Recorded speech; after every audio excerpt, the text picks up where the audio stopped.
بسم اللہ الرحمن الرحیم۔ اعوذ باللہ من الشیطان الرجیم، بسم اللہ الرحمن الرحیم۔ السلام علیکم ناظرین محترم، میں ہوں آپ کا میزبان آغا علی رضا اور آپ دیکھ رہے ہیں الرضا چینل۔ ناظرین محترم، آج آپ کے سامنے حقوق والدین کے حوالے سے عرض کرنا چاہتا ہوں۔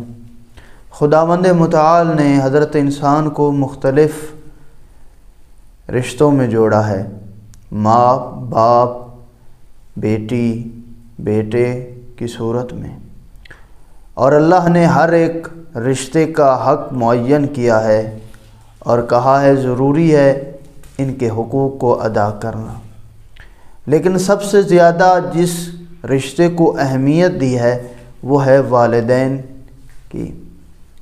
خداوند متعال نے جہاں اپنی عبودیت کا ذکر کیا ہے، اس کے فوراً بعد والدین کے ساتھ احسان کرنے کو کہا ہے، جیسا کہ اس آیت میں ہے کہ اپنے والدین کے ساتھ احسان کرو، اور کہا کہ اے حضرت انسان خدا کی اطاعت کرو اور اس کے ساتھ ساتھ والدین کے ساتھ حسن سلوک سے پیش آؤ۔ اگر تمہاری زندگی میں یہ بوڑھے ہو جائیں، ان میں سے ایک یا دونوں ہو جائیں، تو ان کو اف تک نہ کہو، اور اسی طرح ان کے لیے دعا کیا کرو اور کہا کرو میرے اللہ ان پر رحمت فرما، جس طرح انہوں نے مجھے بچپن میں پالا ہے۔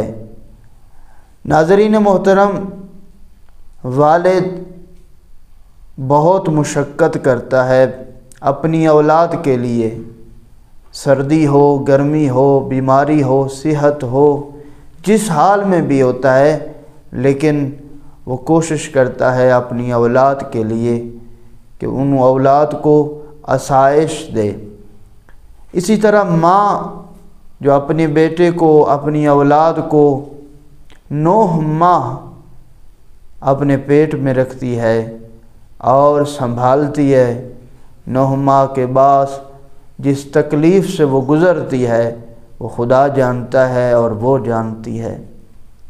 جب وہ دنیا میں بچہ آتا ہے، بچے کو ہر قسم کی مشکلات سے بچاتی ہے، سردی ہو یا گرمی۔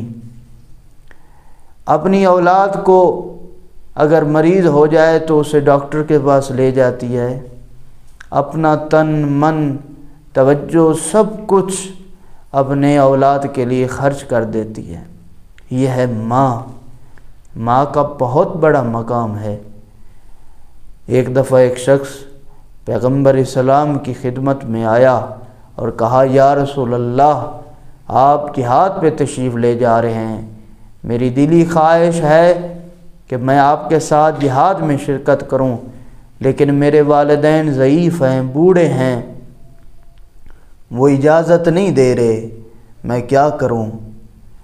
پیغمبر نے فرمایا اے عبد خدا، کتنا خوش قسمت ہے تو کہ تیرے والدین زندہ ہیں، جا ان کی خدمت کر، اللہ تجھے اس جہاد کے بدلے میں، ان کے ساتھ نیکی کے بدلے میں اس جہاد کا ثواب عطا فرمائے گا۔ حضرت موسیٰ علیہ السلام کا زمانہ تھا، حضرت موسیٰ علیہ السلام کلیم اللہ ہیں، اللہ سے کلام کرنے والے تھے۔ ایک دن سوال کیا میرے اللہ، میں موسیٰ کا ہمسایہ جنت میں کون ہوگا؟ اللہ نے کہا اے موسیٰ، جا اس بازار میں ایک قصاب بیٹھا ہوگا، وہ قصاب تیرا ہمسایہ ہوگا۔ حضرت موسیٰ بازار گئے اور قصاب کو دیکھا۔ جب شام ہونے لگی تو حضرت موسیٰ نے کہا اے بندے خدا، کیا تجھے مہمان کی آج ضرورت ہے؟ تو کہا کیوں نہیں، مہمان تو اللہ کی رحمت ہوتا ہے۔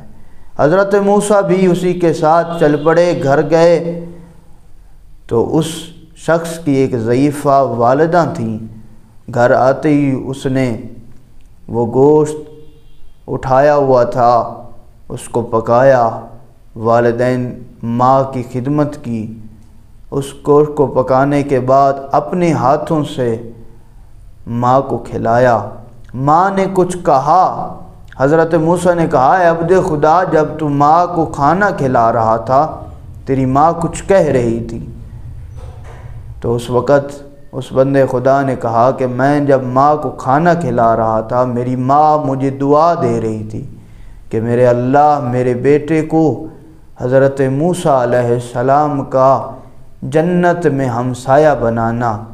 جب حضرت موسیٰ نے سنا، حضرت موسیٰ مسکرائے اور کہا اے عبد خدا، جنت میں بھی تیرا ہمسایہ ہوں، وہ میں ہوں، اور آج بھی تیرے سامنے میں پیش ہوں۔ آخر میں دعا ہے خداوند متعال ہمیں والدین کی خدمت کرنے کی توفیق عطا فرمائے۔ خدا حافظ۔